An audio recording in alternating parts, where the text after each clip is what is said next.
More reports are coming out about Viktor Gyokeres changing his mind and now wanting a Manchester United move after learning that Arsenal look like they favour Benjamin Sesko. Brian Mbeumo, an agreement has been reached with Brentford. There's just a few final things that need to be sorted before the here we go.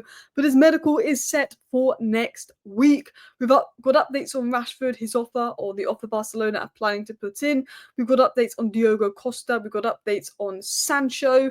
What's holding up his exit, because it looks like he's finally gone. Reports in Italy say it's really close, he's going to agree that, but then Romano saying Sancho wants more money. What is the latest with Sancho and his exit, as well as talking about why Cunha and Mbeumo are just such good signings to United and how they can bring us back, as well as Gyokeres. So, hello, and welcome back to Alice Talks Football, and welcome back to your 10-minute Manchester United news, transfer news, and update roundup. Where in today's video, we're going to round up all the latest Manchester United news into 10 minutes for you guys. Let's start with Gyokeres, then get into Sancho, then get into Mbeumo, then get into other stories. But if you do enjoy today's video, feel free to hit that like button. And of course, you're welcome to subscribe if you're new and want to stay up to date with all the latest United news daily in 10 minutes.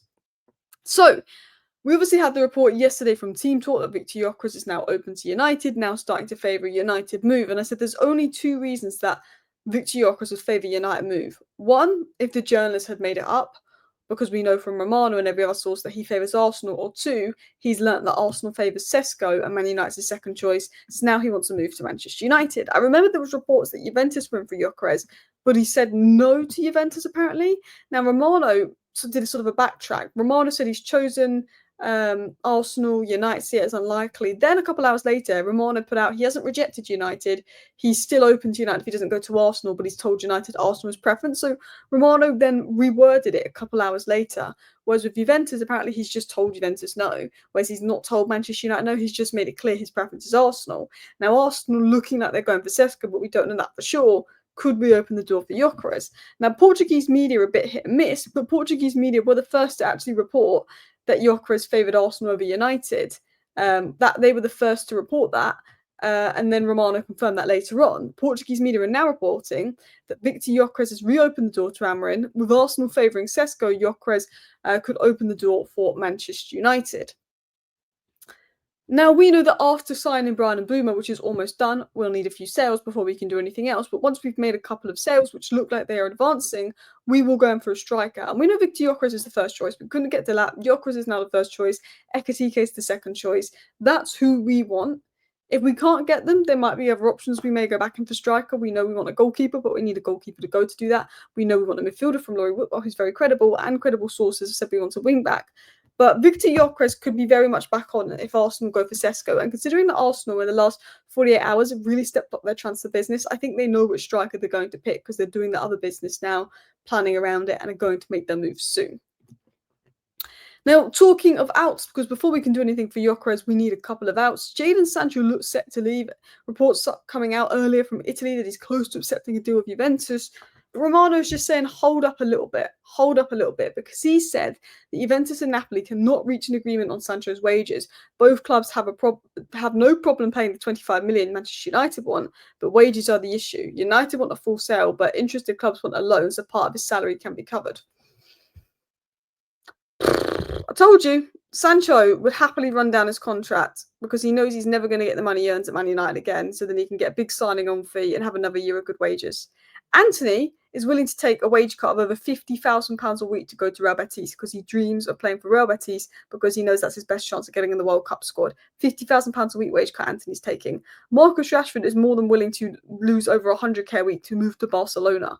But Jadon Sancho, the guy who forced a move out of Manchester United, freedom that, won't take a wage cut. He got a good offer from Fenerbahce, but he wants to play in like one of the top 5 leagues. So he's just using Fenerbahce to try and get more wages out of Juventus and Napoli. And I said this, when Sancho rejected Chelsea, he was silly for rejecting Chelsea if his reason for rejecting Chelsea was he thought he was going to get better wages elsewhere. Because if Sancho wants to play in a top 5 league, no one's going to offer him more money than what Chelsea were willing to offer him. Maybe he gets 10k or 20k more a week from Juventus max if they get Vlahovic off their wage bill. But nobody was going to give Sancho the money that Chelsea offered him. I said if he's rejected Chelsea, it's only for the money, which means go to Saudi. But if he wants to stay in Europe, realistically, Juventus and Napoli aren't going to offer him much more than Chelsea, and we knew that. And that's the problem. Sancho's greed is holding up the deal. Sancho is so close to leaving. We have people that are willing to pay the 25 million for him. He just won't agree to a normal wage because he knows, if he runs down his contract and gets signing on fee, could he get a bit of money at United? It might be one of those where we agree a 25 million pound deal with Juventus, and then 5 million of that, which is the 5 million Chelsea gave us, we go and give to Juventus to pay off his remaining wages on his contract or something. I don't know. It's frustrating. Now, Sancho out and Mbeumo in. Hopefully Sancho goes, regardless of whether Sancho stays or goes, and Mbeumo will be coming in. And reports have come out saying that Brentford remain hopeful of securing a fee in the region of 63 million from Mbeumo, and that United will pay a fee of about 55 million up front, and the next 7 million could be paid in add-ons. They want a little bit more than what we paid for Cunha. I know, they're getting greedy Brentford, but apparently a price has been agreed. Sully reported yesterday that we'd reached an agreement with Brentford over a price. Sully said basically it's kind of all agreed, but we just need to reach an agreement over add-ons and how they'll be paid and how the instalments will be. Rich Fay is now saying that United have reached a basic agreement with Brentford to sign a Mbeumo. The only thing left to do is finalise the structure of the 60 million and determine the achievable add-ons. So we've agreed a fee. We've agreed a fee. Let's say the fee we've agreed is 60 million plus 3 million in add-ons. We've got to agree with Brentford how many years we're going to pay that 60 million across. Are we going to pay it over 3 years, 20 million instalments? And then how are they going to get the 3, 4, 5 million in add-ons? What does Mbeumo need to achieve for the add-ons to be activated? That's what we're negotiating with. And when that's done, he will be permitted and allowed to undergo his medical and complete his move. And his medical is set for next week, according to reports. Alex Crook and Ben Jacobs said, who've been pretty spot on, Ben Jacobs, this window, that Brian Mbeumo's medical at Manchester United is expected to take place next week. Basically, everything's sort of sorted, everything's agreed. It's just a few final details about how long we will pay. What's my trying to say? How long we're paying the deal for. So what I mean by that is, are we going to be paying 15 million a year over 4 years, 20 million a year over 3 years? We just got to do those final little details. Continuing on, I think, again, as I said, Mbeumo will be a great signing. The medical is for next week. And Mbeumo is 99.99999% a Man United player. It's only if he fails his medical, he's not a Man United player. The deal is literally done. We should get a here we go any day now. And I saw this tweet from Fraser talking about Cunha and Mbeumo and what it could add to our attack. And you've got two proven, in their prime, physically good, able to cope with the Premier League, played in the back three system, proven players. Cunha and Mbeumo improves our attack long term. Perfect signing for Amorim. With Mbeumo, as Fraser said, Premier League proven, really good output, really good set pieces, works really hard, can play wing back, can play striker, likely to be the right 10. An all-round great player, can put crosses in, is creative, really good with his ball to feet, can make runs behind. Can be a striker, he can be a 10, he can work well with Ahmed, he's at peak age, he's at peak performance. And the thing about Mbeumo is he isn't a one-season wonder. You see players that had one good season in the Premier League, they go and they flop. Mbeumo's had 3 really good seasons in the Premier League with good output. So you know that he's that level player. You look at Kudus. Kudus this year compared to last year. Kudus has fallen off this year. Last year, we're talking about 100 million for Kudus. This year, we're talking about maybe 50 million. And Mbeumo's done it over 3 years in the Premier League. And with Mbeumo, you've got a player that got 20 Premier League goals. And I think he got 7 assists. Cunha got 15 Premier League goals and 6 assists. And I think he only started about 29 games. And yet Gyokeres, who got 39 goals and 7 assists in 33 games. Cunha and Mbeumo got 35 goals between them in the Premier League. Cunha and Mbeumo, if you add up the assists, which was 6 and 7, which is 13 plus 35, which is 48. Cunha and Mbeumo contributed to more Premier League goals than the whole of Man United scored last season. And all 3 of them are good players, proven players, good age, not young, and proven output. And I think we saw last season that actually there was a few games that were quite good, but we weren't putting the ball in the back of the net. We didn't have the output.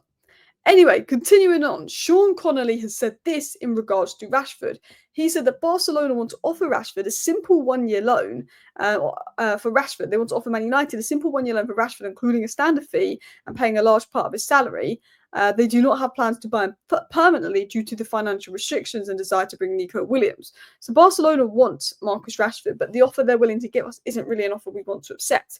We may be forced into accepting this because it could drag on into August, and Rashford made it clear he only wants Barcelona. He's rejected other clubs for Barcelona, but Barcelona want Rashford, but they don't want him that much that they're willing to pay for him, which I think if I was Rashford's a red flag. but I get it. And there is also talk going about United are interested in Diogo Costa, and Neil Candola has now spoken about United being interested in Diogo Costa. But as I've said, we cannot bring in a goalkeeper unless we sell Onana. We cannot afford Diogo Costa unless we sell Onana, and I don't see that happening. Anyway, that is your 10-minute roundup. Thank you for watching today's video. See you next time. Bye.